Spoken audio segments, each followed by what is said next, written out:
आज मी चिकन रस्सा बनवते. हे बघा असं चिकन बनवते. तर असं खायचं असेल तर मला रेसिपी दाखवते तुम्हाला. हे बघा मी चिकन घेतलेलं आहे अर्धा किलो धुवून स्वच्छ. तर आता ते शिजत टाकणार आहे. तर हे आपण हे बघा तेल टाकलेलं आहे भांड्यामध्ये. त्याच्यामध्ये कांदा टाकते आणि मस्त असा भाजून घेतलेला आहे कांदा. त्याच्यामध्ये हळद टाकलेली आहे. तो पण कांदा भाजून घ्यायचा छान असा आणि त्याच्यामध्ये चिकन टाकायचं मस्त असं. तर चिकन टाकून फोडणी फक्त हळद आणि मीठ टाकून शिजून घ्यायचं आहे म्हणजे छान होतं. आणि त्याच्यामध्ये पाणी न टाकता मिठामध्ये फक्त शिजून घ्यायचं आहे. आणि तेपर्यंत शिजू देत चिकन. नाही बघा मसाल्याची तयारी करते मी. कांदा खोबरं लसूण हे घेतलेलं आहे.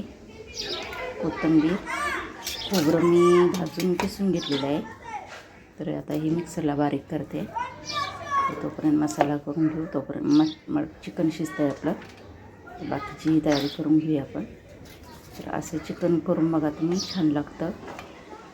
आणि हे बघा मसाला तयार झालेला आहे. आता चिकन पण शिजून तयार झालेलं आहे. तर आता आपण फोडणी घालायला घेऊ. हे बघा तेल घातलेलं आहे कढईमध्ये.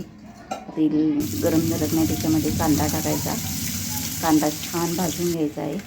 आणि आलं लसूण पेस्ट टाकते त्याच्यामध्ये. अशी चटणी टाकते आणि हळदपूड टाकते. तर हे बघा छान असं भाजून घ्यायचं ते पण. आणि आता हा मसाला बनवलेला तो टाकते. तो पण छान असं भाजून घ्यायचा आहे मस्त असं. त्याला तेल सुटलं पाहिजे असा भाजून घ्यायचा. असं झाकण थोडं वेळ ठेवलेलं कारण साईडला उडतं आहे म्हणून. तर मसाला शिजून तयार झालेला आहे. तर त्याच्यामध्ये आता आपण चिकन टाकू. ते बघा चिकन शिजून घेतलेलं आहे ते टाकायचं.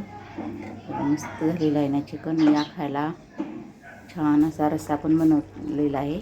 हे बघा रस्सा चिकन तयार आहे बनवून. तर या खायला लाईक शेअर सबस्क्राईब करा विसरू नका. आणि चिकन रस्सा खायला या तुम्ही पण. मस्त चिकन आणि रस्सा तयार झालेला आहे आपला. हे बघा मस्त. त्याच्यावरती कोथिंबीर टाकते छान अशी.